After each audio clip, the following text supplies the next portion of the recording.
So, Regina Preston Williams-Preston, and you're a city council member here in South Bend, Indiana. And we're here at a Black Lives Matter event downtown following the death of a black man at the hands of a police officer. And meanwhile, Mayor Pete is entering national prominence in a political race. When did you first decide you were going to run for city council? I guess, this is the ending of my first term. And so it was basically like maybe 4.5 years ago. I have been, I'm a teacher by trade. So, I've been working on issues of school reform for 20 years since I've been back to South Bend. So, I've had a voice, I've taken a platform on a lot of different issues of justice. When the issue around the 1,000 housing, 1,000 days came up, I started speaking out on that as well because I was noticing what was going on, not just to me, but to all of my neighbors. And I recognize gentrification for what it is. And just, we needed to address that and make sure it didn't happen in our town. So as I began to speak out more and more, going down to city, because before that, this was like 2012, really I wasn't involved in local politics at all. I was like the ones like, oh yeah, I'm going to show up and vote for president and be done, I've done my duty. And so it wasn't until I really started seeing how this is so devastating to the community and it started affecting my life that I kind of woke up and started nosing around downtown to find out what's going on. And so when I did, I realized, hey, city government really doesn't work for real people. And so, again, I just started speaking out around the issue. I was just by myself, just, telling like I felt like it was. And some local activists heard me speaking and they kind of wrote me in. So I kind of got involved in the movement here. Just really excited to know that people feel the way I feel, that have a passion for justice. And so they really gave me language and kind of a background and understanding on how to really make change at the political level. And then somebody, I guess they weren't happy with whoever, held the seat, and somebody asked me if I ever thought about being in politics, and I'm like, no, I'm not really interested at all. Who held the seat before you? Was that Henry Davis Jr.? Okay. Yep. And so whatever the politics were behind that, I didn't know who he was. Like I said, I wasn't involved in that way.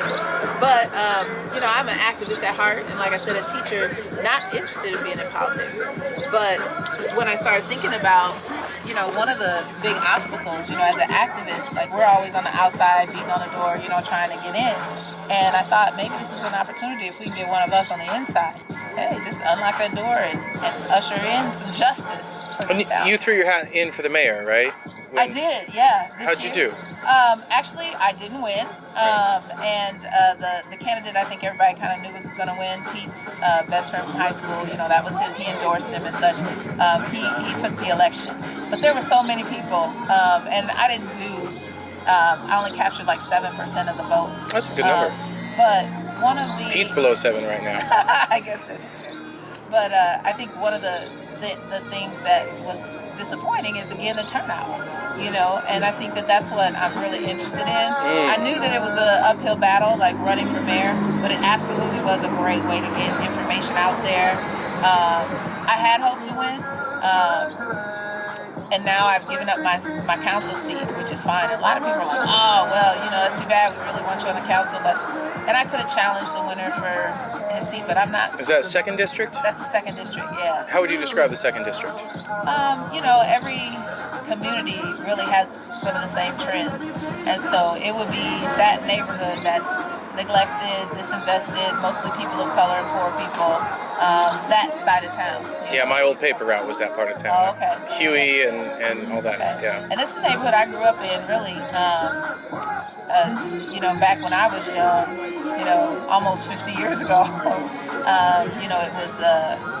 It was Better Homes, right? I'm sorry? The Better Homes? The Better Homes neighborhood, right, yeah. Exactly. So it's predominantly black neighborhood.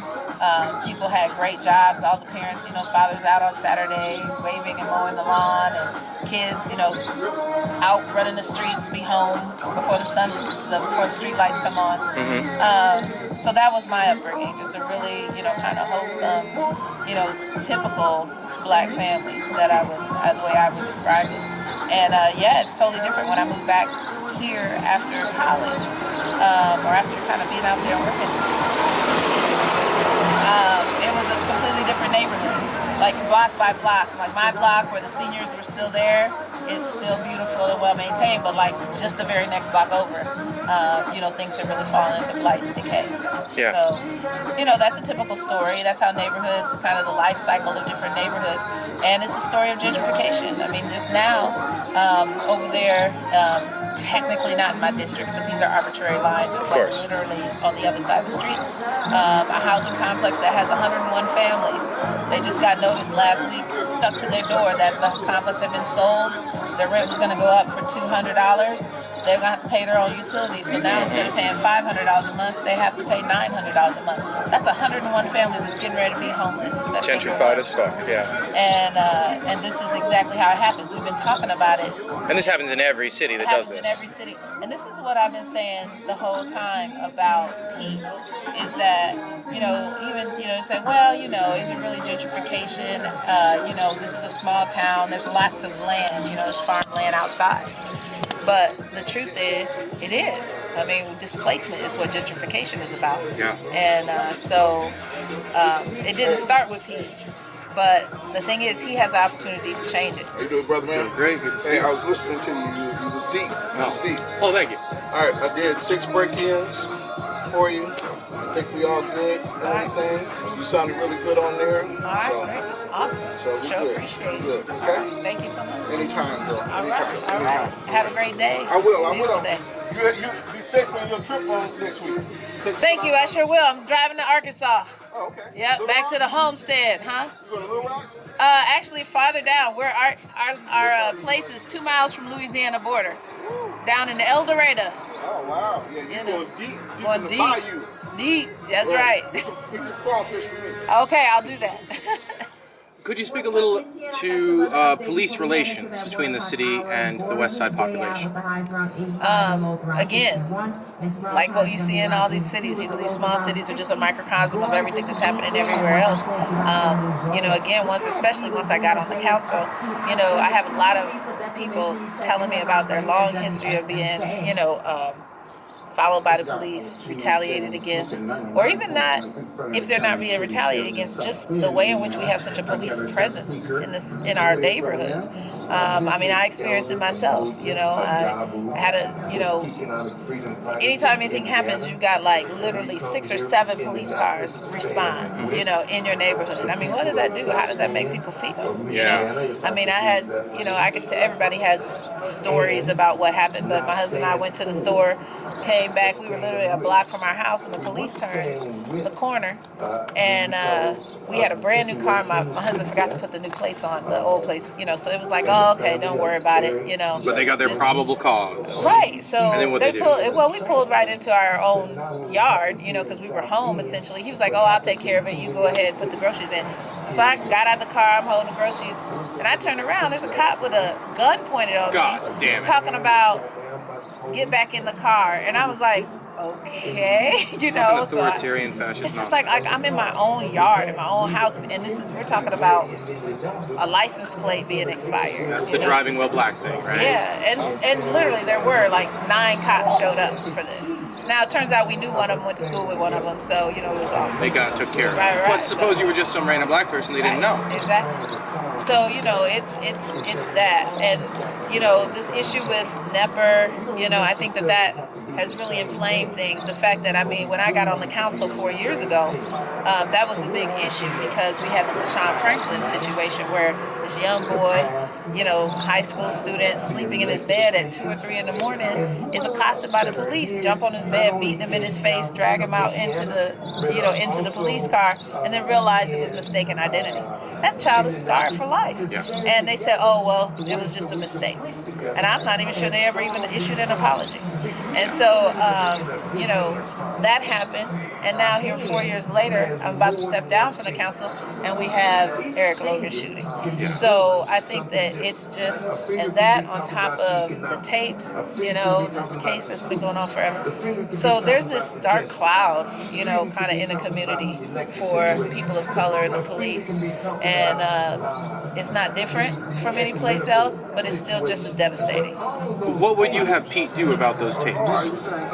Well, you know, it's in courts, and so we have to wait for a judge to make a determination, but I believe that they will when they do decide that the tapes are legal and can be heard. We will have a full hearing. I think that in my conversations with him, he has, you know, he is anticipating actually sharing those out. What I told him though is that we have to make a plan for that. Yeah. You know, we need to, we know, you know, we can't do it right now, but let's say the judge handed something down tomorrow and said the tapes can be heard. It's like we have to be ready for that, and we have to start having that conversation now, because as soon as the tapes are able to be heard, we need to be able to release them. Otherwise, if it takes weeks and weeks to figure something out, that just creates all kind of suspicion. You know, the trust is broken with this community, has been for a long time. We're dealing with historical trauma, you know, for hundreds of years of policing and people of color. So, you know, we need to be proactive and be ready. And that's what it means to be trauma informed. That's what it means to be restorative, to understand that we need to have a response prepared. You know, be ready to have open communication and demonstrate transparency by releasing those tapes immediately. Can you speak a little bit about what you've observed about the presidential race, what candidates you back, and sort of what you think of what's going on, and then a little bit about Pete in that context, but really I want to know more about the national. Well, you know, as I said, as you said, you know, I really am focused on local, but, you know, what I have seen, I'm a Bernie, you know, supporter 100%, and so, you know, that's where my support lies at this time. I really like, you know, I had a chance to watch the debates and really hear some of these other, I'm really impressed with some of the candidates, the lesser known candidates, and some of the things they're proposing. You know, it's really exciting to see, and like I said, you know, a lot of what Bernie was saying 4 years ago, now everybody's saying it, you know. And then hearing like real tangible plans and ideas. I like hearing Inslee, like what is he doing in Washington? Like I want to know more about that. I think one of the most exciting things for me is to hear people articulating these issues around race, and or trying to. Some of them do better than others. But, you know, to see the passion, I was really blown away by Marianne Williamson. You know, I think that she comes from definitely a different perspective, but, you know, the way she articulated, you know, everybody was talking about their plan for this, their plan for that, and she just came at it from a whole different perspective, you know, just talking about, like, really the heart of the issue, you know, and that's what really moves people. To understand that most people aren't going to sit around and read all your plans, but they are going to hear what you say, and they're going to feel your energy and your passion around justice, and that's what moves people. And she articulated very well, I thought, how, you know, that's how Trump ended up in the White House. He tapped into this negative hate that is there, you know, and that pushed him into where he is now. And what we need to do, it sounds like she was saying, is really tap into the other side of that, tap into the tolerance, the love, what I believe is a basic fundamental human desire to belong and to be together and harmony. And that's what people are looking for now. And the candidate who can do that, I agree with her, I believe will be not just our nominee, but will become the president. So it's been really, really interesting hearing Yang. It's really interesting. I like his perspective. So to have such a diversity of candidates to listen to is very interesting. So I'm excited to be able to, that people are having these conversations and elevating the conversation. With regards to Pete, you know, everybody's talking about how he's pulling zero with black people. I've heard people articulate it as his black problem, or the black, you know, which I think is an unfortunate way to put it. But I think it's no secret that he doesn't necessarily understand the issues on the same level as, you know, somebody who, it sounds like Inslee has had a much deeper experience and understanding of these racial issues, and that they get it, you know. But as I said earlier, you know, I'm not sure he has to. As it relates to, you know, actually winning this election and so on and so forth, I think that the country is going to find somebody who has that kind of deep connection. I hope we do. But what I'm really interested in, like this Douglas plan that he put out, I think it's fantastic. It sounds great. It's beautiful words on paper. It would be fantastic to have something like that implemented. And let's use South Bend as a template, because we haven't yet done those things here, but there's an opportunity to do that. And I have heard him talk about you know, wanting to do something in his last 5 months or so as mayor. What can we do to be a really tangible change that he can implement? And I say, let's look at that Douglas plan and see what we can translate into local policy now. So one is around policing, civilian oversight committee. The Douglas plan talks very explicitly that were he to become president, he would support existing civilian oversight committees and help cities start them all across the country. We don't have one yet here in South Bend. It's something I believe he's seriously considering and that this community is about to go through a series of discussions about. So hopefully we can get that implemented. And I remember your predecessor, Henry Davis Jr., pushing for civilian oversight. Right. Yeah. The community's been calling for this for a long time. Yeah. And when Deshaun Franklin happened, so 2014, there was actually a resolution put forth that we would study it, you know.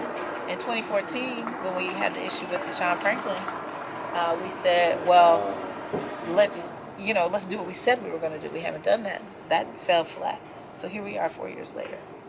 What can we do? Since they're talking, I think I'd like to go. Yeah, I may catch up with you again. Well, you're going to be wandering off to your husband. Yeah, but that's okay. Thank you so much.